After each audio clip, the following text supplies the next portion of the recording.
बस्तारा ने ताज्जुब से कहा, बराए करम वक्त ना ज़ाया करो, थोड़ी अरसा में ज़रूरी सामान ले लो जिसकी तुम्हें ज़रूरत है और मेरे साथ चल पड़ो। लेकिन सबूता, मुझे दूसरे लोगों को भी हदायत देना ही, अफसोस फिर वक्त ना रहेगा। मेरे जहन में झुंझलाहट पैदा होगी। बस्तारा शायद नींद से जागा था, इसलिए ये अहमकाना गुफ्तगू कर रहा था। अगर वो मजीद बकवास करेगा तो नुकसान उठाएगा। मुझे उसकी ज़रूरत नहीं, बल्कि सिर्फ उसकी बेटी नामा की है, जिसे वो जाए ना जाए मैं अपने साथ ले जाऊंगा। बस्तारा गहरी सोच में था। फिर वो बोला, चूंकि ये सब मेरे लिए गैर मुतवक्का है, इसलिए मैं अजीब सी उलझन का शिकार हो गया हूं और सोच में डूब गया हूं कि क्या करूं। तुम्हारी सोच मेरे लिए परेशान कुन है बस्तारा। मैं सिर्फ तुम्हारा जवाब चाहता हूं। अगर तुम चलना पसंद करो तो चलो, ना जाना चाहो तो मैं तुम्हें मजबूर नहीं करूंगा। मैं तुम्हें अपनी ज़हनी कैफियत से इल्म नहीं रखूंगा सबूता। तुम्हारी इस तरह अचानक आमद से मेरे जहन में शकूक व शुबहात पैदा हो गए, इसलिए मैं इस वक्त सफ़र के लिए तैयार नहीं हो सकता। अगर मेरी मुश्किल का हल हकीम हाकू के पास मौजूद है तो मैं बहुत जल्द उससे मिलने की कोशिश करूंगा। ठीक है बस्तारा, मुझे एतराज़ नहीं है। अगर तुम मुस्तरिब हो तो सकाई बस्ती पहुंच जाना, लेकिन खबरदार, अपनी किसी परेशानी को दूसरों पर आश्कार करके तुम गद्दारी के इक़्तिदाम से बचने की कोशिश करना। तुम्हें यह सब कुछ अपने सीने में ही रखना होगा। मेरी राय है कि तुम मेरे साथ चलो। नहीं सबूता, मैं फिर आऊंगा, तुम्हारी मर्जी। मैंने कहा और हाथ बढ़ाकर बस्तारा की गर्दन पकड़ ली। बस्तारा उछल पड़ा, लेकिन मैं क्या करता। उसने खुद ही अपनी शामत को आवाज़ दी थी। उसने खौफज़दा निगाहों से मेरी शक्ल देखी और फिर खुद को बचाने की जद्दोजहद करने लगा, लेकिन बेचारा क्या कर सकता था। मैंने उसकी गर्दन पर हल्की सी गिरफ्त डालकर उसे बेहोश कर दिया और फिर उसे बाजुओं पर उठाए अंदर चला गया। अंदर आकर मैंने एहतियात से एक जगह लिटा दिया और फिर सुनसान इमारत में नामा को तलाश करने लगा। बस्तारा की बेटी एक कमरे में नजर आ गई। मासूम लड़की मासूमियत की नींद सो रही थी। मैं उसे चूंकि पहले भी देख चुका था, इसलिए कोई दिक्कत ना हुई। तब मैंने बेचारी नामा को भी उसी अंदाज में बेहोश किया और सितम रसीदा लड़की खामोशी से बेहोश हो गई थी। मैंने उसे फूल की मानिंद उठाया और वहां से चल पड़ा। लोगों की निगाहों से बचता हुआ मैं एक बार फिर साहिल पर पहुंच गया और फिर एक किश्ती मुझे जहाज पर ले गई। जहाज पर आखिरी काम बड़ी तेजी से हो रहा था। बादबान चढ़ाए जा रहे थे और खोले जाने के लिए बिल्कुल तैयार थे। मैं नामा को एक खास कमरे में पहुंचा दी और हदायत कर दी कि उसे कोई तकलीफ न हो। फिर मैं दोबारा पलट पड़ा। शुमाना, दुलाबा और बेशक मुझे रास्ते ही में मिल गए थे। वो जहाज की जानिब आ रहे थे। शुमाना मेरे पास पहुंच गई। कोई खास बात हो गई सबूता? शुमाना ने पूछा। बहुत अहम नहीं है शुमाना। बेशक ने बताया होगा कि हमने अचानक रवाना होने का फैसला कर लिया है। ख्वाहिश ने बताया, लेकिन तफसील में जहाज पर चलकर बताऊंगा। ओह, इसका मतलब है कि कोई खास बात जरूर है। हाँ, किसी हद तक, मैंने कहा और शुमाना खामोश हो गई। फिर हम जहाज पर पहुंच गए। बेशक के आदमी उसकी हदायत के मुताबिक जहाज पर पहुंच रहे थे और फिर सारी तैयारियां मुकम्मल हो गई, जिसकी इतला बेशक ने मुझे दी। फिर वो आहिस्ता से बोला, लेकिन बस्तारा मुझे नजर नहीं आया। हाँ, वो अचानक एहतियात का शिकार हो गया। मैं नहीं समझा। बेशक ताज्जुब से बोला। उसे इस बात पर हैरत थी कि हमने अचानक रवानगी का फैसला क्यों कर लिया। चुनांचे उसने तय किया कि वो नमाता का मसला हल करने के लिए अपने ज़राए से हकीम हाकू के पास पहुंच जाएगा। और फिर दरअसल मुझे उसकी नहीं, उसकी बेटी नामा की जरूरत थी। ओह, बेशक फिर हैरान रह गया। बस मैंने बस्तारा को बेहोश कर दिया और नामा को उठा लाया। उठा लाए? कहाँ है वो? बेशक ने पूछा। जहाज के एक हिस्से में आराम कर रही है, मैंने जवाब दिया। बेशक बेचारे की समझ में कोई बात नहीं आई थी, इसलिए उसने खामोशी इख्तियार कर ली और फिर वो जहाज का आखिरी मुआयना करने लगा। इसके बाद उसने बादवान खोल दिए, जाने का हुक्म दे दिया और जहाज ने साहिल छोड़ दिया। बादवानों के रुख खुले समंदर की जानिब थे, लेकिन जहाज की रफ्तार में तेजी पैदा करने के लिए जहाज के मल्लाह चप्पू चला रहे थे और जहाज की रफ्तार खासी तेज थी। खुद बेशक उसकी निगरानी कर रहा था और अभी हम दूसरी बातों की तरफ मुतवज्जा नहीं हुए थे। शुमाना भी मेरे साथ खड़ी थी और हम साहिल की जानिब देख रहे थे। हमारा ख्याल था कि कहीं साहिल पर हमारे चले जाने की इतला तो नहीं हो गई या इसका कोई रद्द-ए-अमल तो नहीं था। वो जहाज भी एक तरफ खड़ा नजर आ रहा था जिस पर अब कोई इंसान जिंदा न था। हम बर्क रफ्तारी से सफर करते हुए खुले समंदर में काफी दूर निकल आए। किनारा अब दूर हो गया था और बहुत मुख्तसर वक्त में एक तवील सफर तय कर लिया गया था। जब बेशक को इत्मीनान हो गया कि अब साहिल पर हमारे फरार की या हमारी कोशिशों की इतला हो भी गई, तो कम से कम वहां से चलने वाले जहाज को इतना वक्त जरूर लगेगा कि कम से कम हम काफी दूर निकल जाएंगे। जिस वक्त ये इत्मीनान हो गया तो बेशक गहरी सांस लेकर मेरी तरफ मुतवज्जा हो गया। वो इस वक्त मेरे नजदीक ही खड़ा हो गया था। हम शिकायत छोड़ चुके हैं सबूता, उसने मुस्कुराते हुए मुतमईन लहजा में कहा। हाँ, और कामयाबी के साथ। मेरा ख्याल है बज़ाहिर अब कोई उलझन नहीं है। यकीनन बेशक ऐसा ही है। चुनाचे सबूता हम अपनी आरामगाहों का तयन कर लें। इस रात को हम तेज रफ्तारी से ज्यादा निकल जाने की कोशिश करेंगे। इसके बाद जो होगा देखा जाएगा। बेशक ने कहा और मैंने उसकी हाँ में हाँ मिलाई। ठीक है, क्या ख्याल है सबूता, हम पहले की मानिंद अपनी नशिस्तों या आरामगाहों का इंतखाब न करें? बिशक ने पूछा। बिल्कुल ठीक है, मुझे इसमें कोई एतराज नहीं है, लेकिन इस बार तुम्हारे साथ दुलाबा भी है, इसलिए तुम्हें अपने लिए जगह का इंतखाब करना होगा। हाँ, मैं भी अपने लिए कोई जगह बना लूंगा, लेकिन अगर तुम आराम करना चाहो सबूता तो आराम करो। मेरे ख्याल है इस रात हम आराम नहीं करेंगे, अब हमें इस लड़की की खबर लेनी चाहिए। मैंने कहा। ओहो हाँ, वो तो मैं भूल ही गया था, वो कौन से कमरे में है? आओ मैं तुम्हें दिखा दूं, मैंने कहा, और फिर मैंने शुमाना की कमरे में हाथ डाला। बिशक और दुलाबा भी हमारे साथ थे। शुमाना लड़की के तस्करे पर किसी हद तक हैरान नजर आ रही थी। फिर जब हम उस कैबिन में दाखिल हुए जहां नामा बेहोश पड़ी हुई थी, तो दोनों औरतें बुरी तरह चौंक पड़ी। उनकी आंखों में हैरत और तजस्सुस था। अरे ये कौन है? शुमाना ने ताज्जुब से कहा। बस्तारा की बेटी नामा। बस्तारा?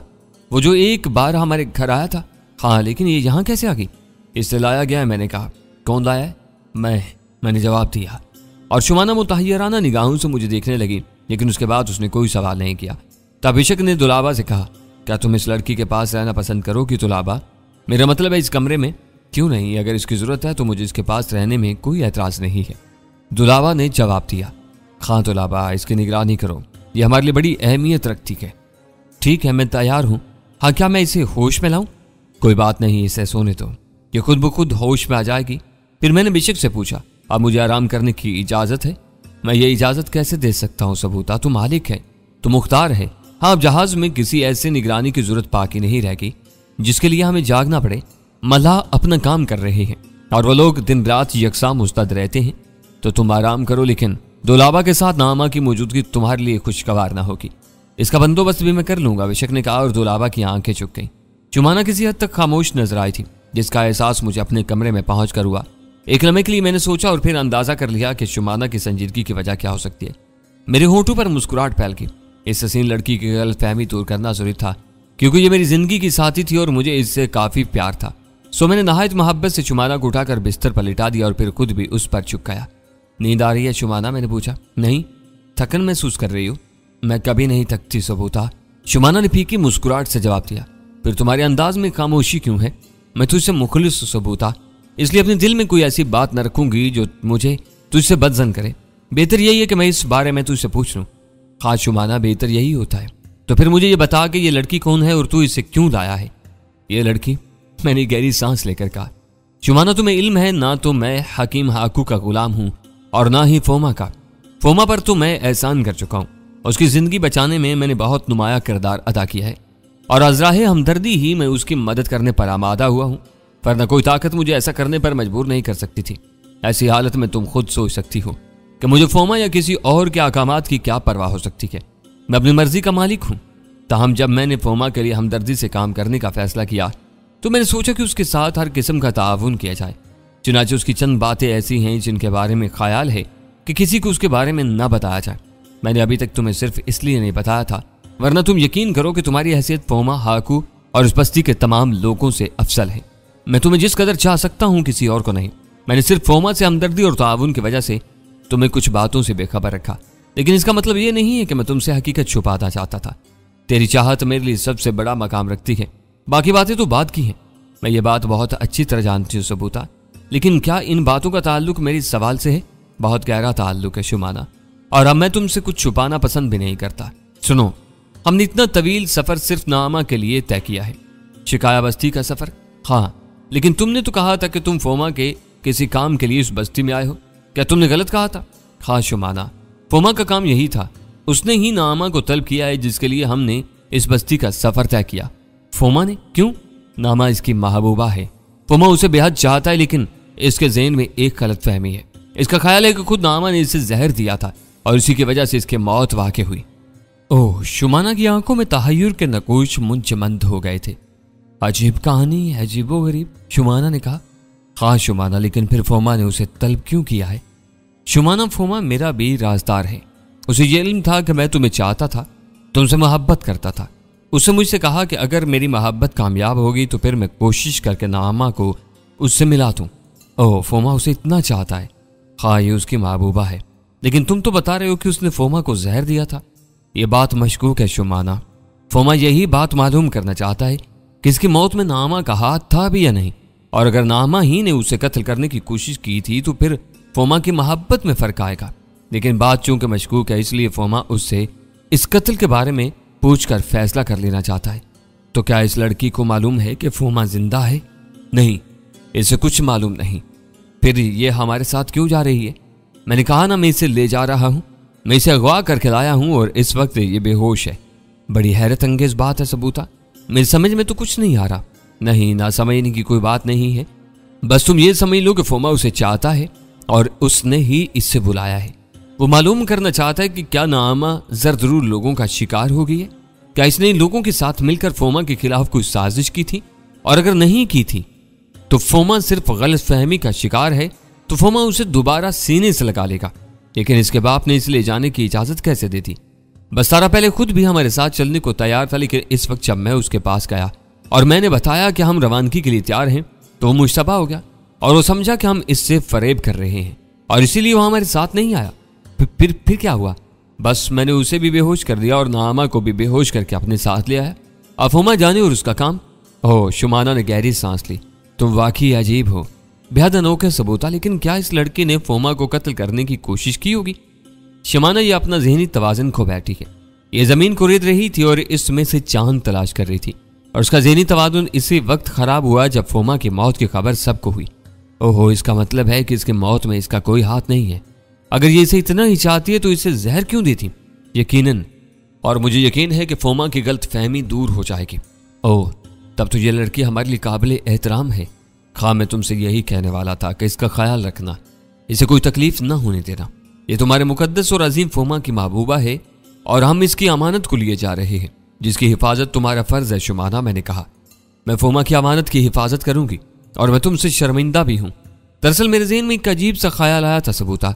दरअसल मैं नहीं चाहती कि कोई दूसरी लड़की तुम्हारी जिंदगी में किसी भी हैसियत से दाखिल हो। मैं बर्दाश्त नहीं कर सकती सबूता, और उसके लिए मैं तुमसे मुआफ़ी की तलबगार हूँ। शुमाना ने शर्मिंदा लहजे में कहा। मैंने भी यही महसूस किया था शुमाना, लेकिन कोई बात नहीं है, यह भी तुम्हारी मोहब्बत की अलामत है। मैंने शुमाना को सीने से चिमटाते हुए कहा और वो भी मेरे सीने से लिपट गई। शुमाना के साथ जहाज की एक और हसीन रात गुजरी। अब तो ऐसी रातों का शुमार भी मुश्किल था, लेकिन शुमाना की दिलकशी में इजाफा ही हो रहा था। तवील अरसे तक खुद से बेनियाज रहने के बाद वो अपनी शख्सियत में वापस आई थी। चुनाचे अब वो प्यासे दिनों की प्यास बुझा रही थी। सुबह थोड़ी देर के बाद ही हो गई। सूरज ने हमारे कमरे की दर्जों से झांक कर हमें अपनी आमद का एहसास दिलाया और हम दोनों ने मुस्कुराते हुए एक दूसरे की तरफ देखा। सुबह हो गई सबूता, शुमाना ने बड़े महबूबाना अंदाज में कहा। आज शुमाना, तुम तो सो भी नहीं सकी, तुम्हारे साथ बस जागते रहने को दिल चाहता है। तुम भी तो नहीं सोए सबूता। अगर मैं तुम्हारी किसी कोशिश से मारा जाता शुमाना, तब मैंने प्यार भरी निगाहों से उसे देखते हुए कहा और शुमाना ने मेरे सीने पर हाथ रख दिया।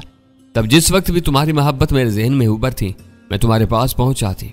उसने जवाब दिया और मैं हंसने लगा। फिर मैंने उसका बाजू पकड़कर उठाते हुए कहा, आओ शुमाना, तैयार हो जाएं और अपने दोस्त की खबर लें। दिन में सारी जरूरियात से फारिग होने के बाद तुम थोड़ी देर सो लेना, कसलमंदी दूर हो जाएगी। अब मैं इतनी कमजोर औरत भी नहीं हूं कि सोए बगैर गुजारा ही ना कर सकूं। शुमाना हंसकर बोली और इब्तिदाई जरूरियात से फारिग होकर हम बाहर निकल आए। थोड़े ही फासले पर मेरी निगाह बिशक पर पड़ी। वो बादबानों के रुख बदलवा रहा था ताकि जहाज की रफ्तार और तेज हो जाए। रात कैसी गुजरी बिशक? मैंने उसके करीब पहुंचकर कहा। पुरसकून सबूता, कोई काबिल जिक्र बात नहीं हुई। मैंने अपने साथियों को चौकस कर दिया था कि समंदर में कोई भी निशान देखें तो मुझे जरूर आगाह करें, लेकिन हमारे दोस्तों को शायद अभी तक खबर नहीं हुई। बहरहाल अब हम इतनी दूर निकल आए हैं कि वो हमें नहीं पा सकते। नामा होश में आ गई? मैंने पूछा। हाँ, लेकिन उसकी जहनी हालत दुरुस्त नहीं मालूम होती सबूता। तुम उसे बेहोश करके लाए थे ना, लेकिन उसके अंदाज से एक बार भी हैरत का इजहार नहीं हुआ। यूं लगता है जैसे उससे अपने बारे में कोई एहसास ही ना हो। हाँ, वो ज़हनी फतूर का शिकार है। कोई बात की थी उसने अपने बाप के बारे में? नहीं, बस कुछ बेमानी अल्फाज उसके मुंह से निकले थे। कहने लगी, चांद गरूब क्यों हो जाता है? क्या पानी में भी चांद नहीं निकलता? ठीक है, बेशक इसका खास ख्याल रखना है। यूं समझो ये सफर सिर्फ उसके लिए किया गया था। तुम मुतमिन रहो सबूता, तुम्हारा एक बार किसी बात के बारे में कहना हमारे लिए बहुत बड़ी हैसियत रखता है। बिशक ने जवाब दिया। दुलाबा ने उसका मुंह हाथ धुलाकर उसे नाश्ता करवा दिया है। बहुत खूब। इसके अलावा दुलाबा के लिबास भी उसके बदन के मुताबिक है। हम उसे कोई तकलीफ ना होने देंगे। बाहर के मामलात पुरसकून है सबूता। क्या हम लोग नाश्ता कर लें? ओह, तुमने नाश्ता नहीं किया? तुम्हारे बगैर कैसे मुमकिन था? आओ, बिशक ने कहा और हम उसके कैबिन की तरफ बढ़ गए। नामा शहजादियों किसी शान से बैठी हुई थी। उसने निगाहें उठाकर हम दोनों को देखा, लेकिन उसके चेहरे पर कोई तासुरात नहीं पैदा हुए। दुलाबा भी मौजूद थी। उसने शुमाना का पुरतपाक इस्तकबाल किया और फिर नाश्ता लगा दिया गया। मैं नामा को मुखातिब किया, क्या तुम हमारे साथ नाश्ता नहीं करोगी नामा? लेकिन उसने सवाल पर मेरी तरफ देखा भी नहीं था। वो इसी तरह खामोश बैठी रही। न जाने उस बेचारी को क्या हुआ है। दुलाबा ने हमदर्दी से कहा और फिर वो हमारे साथ नाश्ते में शरीक होगी। नाश्ते के बाद हम बाहर निकल आए। शुमाना दुलाबा के साथ रह गई थी। बिशक ने पूरे जहाज का चक्कर लगाया। जहाज तसल्ली बख्श अंदाज में अपनी मंजिल की तरफ बढ़ रहा था। शाम हो गई, कोई काबिल जिक्र वाकया नहीं पेश आया। हमें यकीन हो गया था कि शिकाया के जहाज हमारे ताक़ुब में नहीं आए और अगर अब वो आने की कोशिश भी करेंगे तो हम तक नहीं पहुंच सकेंगे। इसके अलावा हमारे पास जहाज में अब इतना सामान मौजूद था कि रास्ते में कहीं रुकने की जरूरत भी नहीं थी। शाम को मैंने शुमाना से कहा कि नामा को जहाज के किनारे पर ले आए। बेचारी लड़की, मुझे उसके ऊपर बहुत रहम आता है। शुमाना ने कहा, किसी मामले में कुछ बोलती नहीं है, बस मैंने हाथ पकड़ा तो हमारे साथ चल दी। हाँ, इसकी हालत काबिल रहम है। वैसे ये वहां पहुंचकर ठीक हो जाएगी ना? कभी इम्कानात है। अव्वल तो उसके मर्ज का इलाज वहां मौजूद है, दूसरे वहां हकीम हाकू भी है और बहरहाल वो अपने फन का माहिर है, इसमें कोई शक नहीं है। शुमाना ने कहा। मैं नामा के पास पहुंच गया और फिर मैंने उससे कहा, नामा तुम्हें मालूम है तुम कहाँ जा रही हो? पानी में चांद होता है। उसने खोए हुए लहजे में कहा। तुम्हें चांद की तलाश है? मैंने कहा। हाँ, न जाने कहाँ खो गया। चांद कब निकलेगा? चांद तुम्हारा इंतजार कर रहा है नामा, वो बहुत जल्द निकल आएगा। निकल आएगा? उसने बेख्तियार कहा। हाँ नामा, तुम्हें फोमा याद है? मैंने सवाल किया और अचानक नामा के चेहरे पर कुछ तब्दीलियां नमूदार हुई। उसने वहशतनाक निगाहों से मुझे देखा, फिर शमाना को, और फिर वो आहिस्ता आहिस्ता मेरे नजदीक आ गई। उसके अंदाज में अजीब सी बेचैनी थी, जैसे वो मुझसे कुछ कहना चाहती हो, लेकिन उसकी समझ में नहीं आ रहा कि क्या कहे। और वो खड़ी मुझे देखती रही। फोमा याद है तुम्हें? मैंने पूछा, और उसने दोनों कान बंद कर लिए। उसके चेहरे से कर्ब का इजहार हो रहा था। फिर उसने बेबसी से शुमाना की तरफ देखा और शुमाना ने हमदर्दी से उसके शाने पर हाथ रख दिया। हम तुम्हें फोमा के पास ले जा रहे हैं नामा, बहुत जल्द तुम उससे मिलोगी, शुमाना ने कहा। और नामा इस तरह डोलने लगी जैसे चक्कर आ गया हो। शुमाना ने उसे मजबूती से थाम लिया था। नामा बेहोश हो गई। हम दोनों उसे कैबिन में ले आए थे। क्या हुआ सबूता? शुमाना ने ताज्जुब से कहा। फोमा के नाम का इसने ये असर लिया है, मैंने जवाब दिया और शुमाना गर्दन हिलाने लगी। बहरहाल हम सबको नामा से हमदर्दी थी। ये बात तो अब पाया तकमील को पहुंच गई थी कि नामा ने फोमा को कत्ल नहीं किया था। अगर वो किसी की आलाकार बन गई होगी तो दूसरी बात है, लेकिन वो भी अनजाने में। इतनी मोहब्बत करने वाली लड़की कद्दार नहीं हो सकती थी। दिन रात सफर जारी था। हवाओं के रुख मवाफिक थे, चुनाचे तेज हवाओं ने फासले कम कर दिए और बिलाखिर वो दिन आ गया जब हमने दोबारा सकाई की जमीन देखी। साहिल पर और बहुत से जहाजों का इजाफा हो गया था। इन पर रंग रंग के झंडे लहरा रहे थे। ओह, काफी इलाकों के जहाज आए हैं, बिशक ने दूर से देखकर कहा। हाँ, कुछ अजीब से हालात महसूस होते हैं सबूता, क्या तुम नहीं महसूस करते? मैं नहीं समझा बेशक, मैंने अनजान बनकर कहा। इसकी वजह सिर्फ ये हो सकती है कि तुम फोमा और उसके इलाकों के हालात से वाकिफ नहीं हो। बेशक ठंडी सांस लेकर बोला। और फिर जब हमारा जहाज साहिल से काफी दूर था कि हमने एक बड़ी किश्ती जहाज की तरफ आते देखी। इसमें चंद लोग सवार थे। करीब आए तो अंदाजा हुआ कि हकीम हाकू, ज़ेवदास और ज़ेवदास के चंद मोतमद थे। किश्ती जहाज के बिल्कुल करीब पहुंच गई। इस पर सवार लोग खुशी से हाथ हिला रहे थे और थोड़ी देर के बाद वो ऊपर चढ़ाए। इन लोगों ने हमारा पुरजोश इस्तकबाल किया था। हकीम हाकू मुझसे लिपट गया। उसने मेरी खैरियत पूछी और फिर शुमाना से उसके बारे में मालूमात हासिल की। इसके बाद उसने आहिस्ते से कहा, जिस मिशन पर तुम गए थे पूरा हो गया? हाँ, मैंने जवाब दिया। बहुत खूब, तब हम लोग आखिर में जहाज से चलेंगे। हर चंद में इब्तिदा में उसे अपना मेहमान बनाऊंगा, लेकिन उसके बावजूद मैं उसे दूसरे लोगों की निगाहों से छुपाना चाहता हूँ, हाकू ने कहा। मैंने कोई जवाब नहीं दिया। जहाज के लंगर डाल दिए गए थे और चूंकि अब खलासियों का भी कोई काम नहीं था सिवाय इसके कि बादबान वगैरह लपेट दिए जाएं। चुनाचे अपने अपने कामों से फारिग होने के बाद किश्तियों के जरिए वो साहिल की तरफ चल पड़े। फिर आखिरी किश्ती से बिशक, उसकी बीवी तुलाबा, मैं, शुमाना और नामा भी साहिल की तरफ चल पड़े। और थोड़ी देर के बाद हम साहिल के उस दूसरे हिस्से में पहुंच गए जिधर हाकू का मकान था। समंदर के किनारे किनारे लकड़ी के कुछ और मकान तामीर किए गए थे जो पहले नहीं थे। यकीनन यह हाकू का कोई कारनामा मालूम होता था और यह अंदाजा भी लगाया जा सकता था कि यह मकान आने वालों के लिए ही बनाए गए होंगे। बहरहाल मैंने उसके बारे में मालूमात हासिल नहीं की। हकीम हाकू ने खाने के वक्त मुझे बताया, आखिरी सरदार भी सकाई पहुंच गया सब होता। यूं समझो मिशन का पहला हिस्सा मुकम्मल हो चुका है, सिर्फ तुम्हारा इंतजार था आखिरी मशवरे के बाद काम का पहला मरहला मुकम्मल कर लिया जाए। और इन लोगों को अभी तक कोई अंदाजा हो सका है कि इन्हें यहाँ क्यों बुलाया गया? बस वक्तन फवक्तन इनसे मिलता रहा हूँ और चूंकि इन्हें फोमा के नाम पर बुलाया गया इसलिए इन्हें यह अंदाजा तो है कि बात वतन की भलाई की है। अलबत्ता दूसरी बातें भी इनके ज़हन के किसी कोशे में नहीं होगी। वैसे सबूता ये सब वो हैं जो इलाके की भलाई के ख्वाह हैं और इसके लिए सब कुछ करना चाहते हैं और सिर्फ यही जज्बा इन्हें खींच लाया और वो खामोशी से इंतजार कर रहे हैं। बहुत खूब, ज़ेवदास को इससे ज्यादा तो इल्म नहीं होगा। हरगिज नहीं, लेकिन वो बेचैन बहुत है। तुम्हारे बारे में तो ना जाने क्या क्या ख्यालात रखता है। अक्सर तुम्हारी बातें करता रहता है। कहता है कि तुम कोई आसमानी मखलूक मालूम होते हो।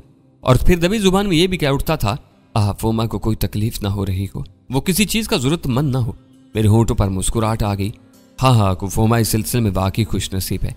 इसके लिए परेशान होने वालों की तादाद बहुत काफी, लेकिन अब क्या इरादा है? फोमा को तुम्हारी आमद की इत्तला दे दी जाए। जाहिर है मेरे अलावा उसे ये इत्तला कौन देगा, इसलिए अभी उसे पता न चल सका होगा। ठीक है, मैं खुद उससे मिलकर आता हूं, मैंने कहा। मैं भी चलूंगा, हाकू ने कहा, और फिर सूरज छुपे मैं, शुमाना, हाकू फोमा के पास चल पड़े। फोमा मुझे देखकर मुसर्रत से उछल पड़ा था। वह मुझसे लिपट गया और उसके चेहरे पर फूल खिल उठे। उसकी आंखों में सवाल थे। तब मैंने उसे कशमकश में न रहने दिया और आहिस्ता से कहा, मैं नामा को ले आया हूं। फोमा के बदन की लर्जिश मैंने साफ महसूस की और मैं अपने तमाम तर तजर्बे की बना पर दावे से कहता हूं कि लड़की बेकसूर है। फोमा ने कोई जवाब नहीं दिया। वो खामोशी से मेरी सूरत देख रहा था। फरते जज्बात से उसकी आवाज बंद हो गई थी। अब मुश्किल तमाम वो बोला, और बताओ सबूता, वो तुम्हारी मौत के बाद ज़हनी तवाजुन खो बैठी है, फिर हर वक्त जमीन को रेत कर चांद तलाश करती रहती है। मैंने कहा और फोमा की आंखों से आंसू के कतरे बह निकले। वो मुझे जमीन का चांद कहती थी, उसने बताया। अब क्या इरादा है फोमा? मैंने पूछा और फोमा ने आंसू पूछ लिए। मैं तुम्हारा इंतजार करता रहा था सबूता, जैसा तुम कहोगे। तब फिर हकीम हाकू को, जैसा कि तुमने कहा है कि सब मतलूबा लोग आ गए हैं, कल हमारी इनसे मुलाकात के बारे में आखिरी फैसला करेंगे और उसके बाद कार्रवाई शुरू हो जाएगी। मैंने कहा और दोनों ने मेरी बात की तायद की। और अब बेहतर यह है कि फोमा को इसकी महबूबा से मुलाकात की इजाजत दे दी जाए। मैंने मुस्कुराते हुए कहा और हकीम हाकू मुस्कुराने लगा। शुमाना को मैंने वहीं छोड़ दिया और फिर मैं और हाकू वापस आ गए। हाकू के मकान में आकर मैं नामा के पास पहुंचा। वो हस्बे मामूल खामोश बैठी हुई थी। मैंने उसका हाथ पकड़ा और वह खामोशी से उठ खड़ी हुई। उसकी ये मासूमियत मुझे बहुत पसंद आई थी। बेचारी कुछ सोचती समझती नहीं थी। मैं उसे लेकर बाहर निकल आया। नामा, मैंने समंदर की तरफ चलते हुए उसे मुखातिब किया, क्या चांद कभी नहीं निकलेगा? वो अपने मखसूस अंदाज में बोली।